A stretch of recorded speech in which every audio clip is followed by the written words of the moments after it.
Hello everyone, a warm welcome to all of you in the today's daily current affairs session on EduTap. I hope all of you are healthy and preparing well. And my dear learners, when we talk about today's session, today we are going to discuss the NSO estimates for fiscal year 2022. So before starting the session, if you are new to our YouTube channel, kindly subscribe it and press the bell icon to receive all the latest updates of the courses and videos offered by us. And you can also join our Telegram channel to get the access to the PDF of the sessions. To join the Telegram channel, kindly click on the link given in the description below. So now let's move on to the session. Let's get started. So here you can see from the headline of the PIB itself that the first advance estimates of the national income for year 2021 and 2022 have been released. And these estimates have been released by the National Statistical Office, which works under the Ministry of Statistics and Program Implementation. So NSO has released the first advance estimates of the national income for financial year 2021 and 2022 at both constant and the current prices. Okay, so what exactly these constant and current prices are? See, when I talk about the constant prices, under this we compare the performance of the present year with the base year, and presently the base year is being taken as 2011-12. Okay. And when we talk about the current prices, in the current prices, we just compare the value of the present year with the previous year. For example, when I talk about the financial year 2021-2022, for this, the previous year with which the performance will be compared will be financial year 2020-2021. So I hope that this doubt is very much clear to all of you. And now the question arises that why exactly these advanced estimates are being released. See, the advanced estimates are being released to provide the numbers to the finance ministry so that it can work on the budget for the next financial year. Okay, and now a question must be popping out in your mind that how does we reach to these advanced estimates? See, first of all, I would like to tell you that the exercise of these advanced estimates was being introduced in year 2016-2017. Okay, and it was a pre-budget exercise which was being done by the National Statistical Office. And see what exactly is being done. The estimates of the previous year, for example, in this case the financial year 2020-2021, so the estimates of the previous year are being extrapolated with the help of some relevant indicators which reflects the performance of various sectors. The sectors such as the manufacturing sector, the agriculture sector, here you can see here, and the mining sector and other sectors as well. So on the basis of this particular part, the advanced estimates are being released. I hope that this is very much clear. And now let's move on to the key points that you are required to remember from this particular releasing. Okay, so as per this, as per the NSO estimates this year, it has found that, and it is also signaling a rebound in the Indian economy. And here you can see that in the previous year there was a contraction in the India's GDP at 7.3%, and this year it is expecting that India's GDP is going to grow at 9.2%. And when we talk about the figures that you are required to remember, the figures have been mentioned here. For example, when we talk about the real GDP growth, see, before going to that, I would like to tell you that the real GDP or the GDP at constant prices in 2020-2021 was rupees 135.13 trillion, and this has increased, this is expected to increase to rupees 147.54 trillion, and this shows the 9.2% increase in this particular value, and that is the reason that the real GDP growth for this fiscal year 2021-2022 has been capped at 9.2%.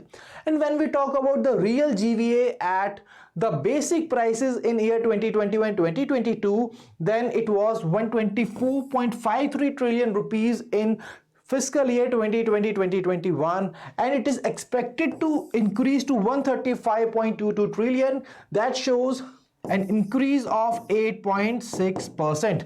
So these are the values that you are required to remember from this particular part.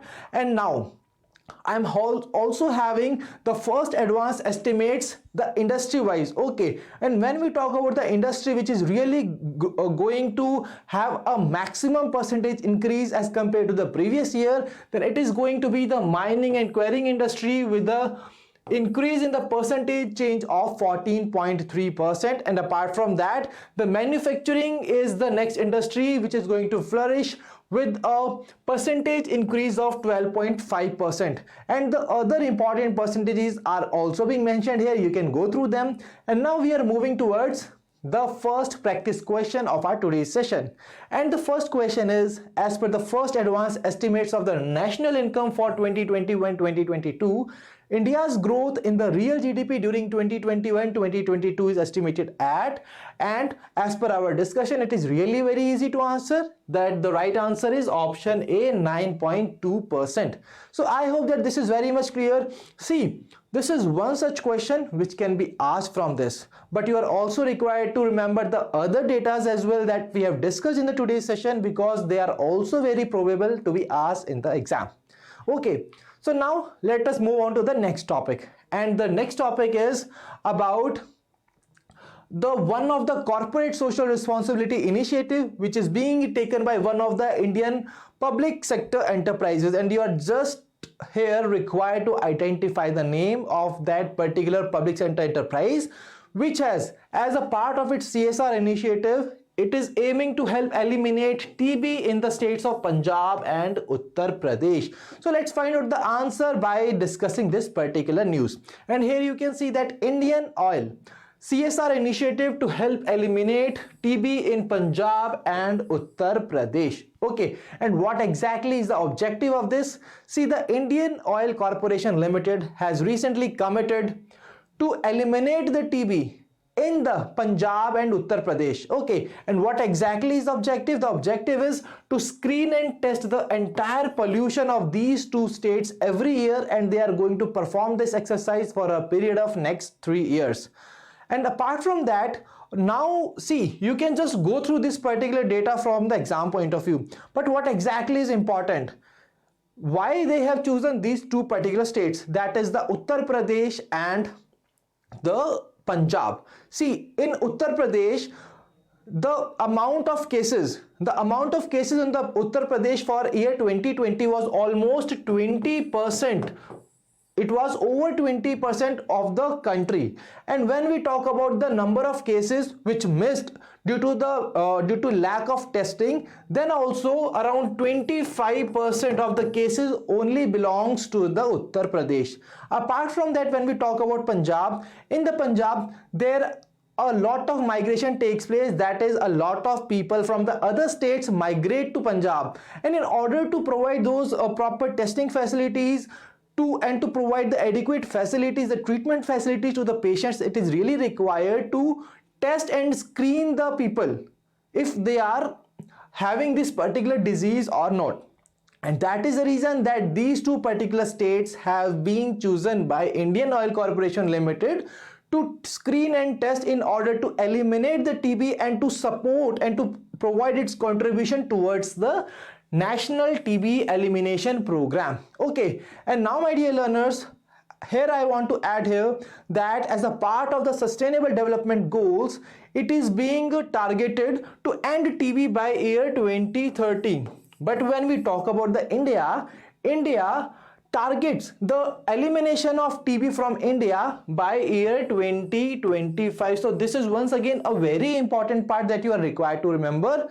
And when we talk about the National TB Elimination Program, here there is a homework question for all of you, that you are going to tell me that in which year the National TB Elimination Program was being launched. Okay, so now coming back to the news, the Indian Oil Corporation Limited was the central public sector enterprise which has come up with this particular CSR initiative to help eliminate the TB in Punjab and Uttar Pradesh. And so the right answer for this question will be option B, that is Indian Oil Corporation Limited. So I hope that this is very much clear. Now let us move on to the next question. And the next question is about the National Conference on E-Governance. And here this is a really very basic question, and you are just required to tell me the name of the place where this particular conference is going to be held.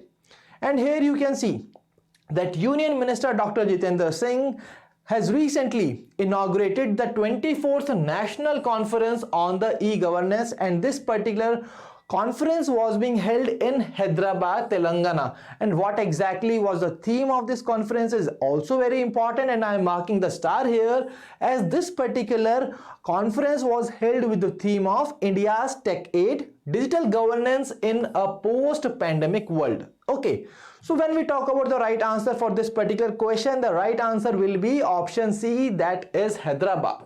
And when we talk about the organizers for this particular conference, then this particular conference was being organized by the Department of Administrative Reforms and Public Grievances, along with the Ministry of Electronics and Information Technology, along with the state government of Telangana.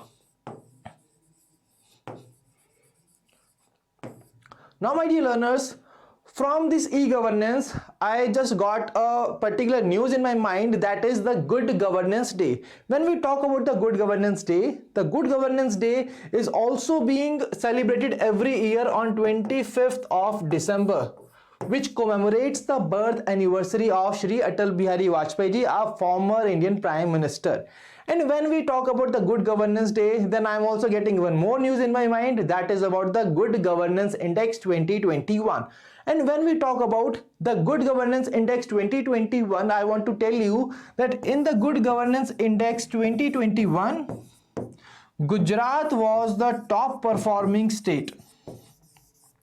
So these are the points and these are the news, and this is the way that you can relate one news with the other, and you can just remember the data in your mind that what exactly it is. See, from the national e-governance, we just move towards the Good Governance Day, and from there we just move towards the Good Governance Index 2021, which was topped by Gujarat. So I hope that this particular part was also very much clear, and now we are moving towards the next question. And one of the very important topic that we are going to discuss with this particular question, that is India's first mobile honey processing van was being rolled out by the KVIC. And you are required to tell me the name of the place where this particular India's first mobile honey processing van was being rolled out. So let's find out the answer with the news itself. As here you can see that KVIC has rolled out India's first mobile honey processing van to support the farmers and beekeepers. And here you can see that it is India's first mobile van processing van, which was being launched at village Siroda in Ghaziabad, Uttar Pradesh. And when we talk about this particular van, then it has the capability to process up to 300 kg of honey in the time period of 8 hours. And it is also equipped with a testing laboratory that would instantly examine the quality of honey. And here you can see the van itself, but why exactly it has been launched? See, with the help of this particular van, the main aim was to keep the farmers away from the hassle which is being caused, as all these farmers are required to take their honey to the processing units, and they just go their part, they cover that distance, they take their honey with them, and it also induces some kind of cost to them. But in order to cap that hassle and keep these farmers away from the hassle, this particular van has been launched, and it is also going to reduce the cost, as it will be available, this facility of processing the honey will be available at their doorstep only, and that's how it is really going to impact these farmers. So when we talk about the right answer to this particular question, the right answer to this question will be option A, that is Ghaziabad, Uttar Pradesh. So I hope that this is very much clear, and now let's move on to the googly question. And today the googly question is based on a very important topic, that is the State Health Index for 2019-2020. See, I have recently discussed this particular topic. This is really a very important topic from the exam point of view, and that is the reason that today's googly question is based on this topic. And in this question, you are just going to tell me that which one of the following statements are incorrect in relation with the State Health Index for 2019-2020. So answer this question in the comment section below. And now when we talk about the star performers from our previous session, then here is the list of the people here. Mintu Kumar, Nilesh, Janani and Yukti Gupta. All these people are the star performers from the previous session. And if you also want your name to be mentioned here in the upcoming session, then do answer the homework question and googly question in the comment section below, and I will be giving your names in the upcoming session. So my dear learners, that was all from the today's session. I hope that this session was useful and fruitful to all of you. And if you have liked the session, do give a thumbs up in the comment section below. And if you are having any queries, you can drop us a mail at hello@edutab.co.in, and you can also call us at 814-620-7241. So thank you for joining us. Wish you all happy learning.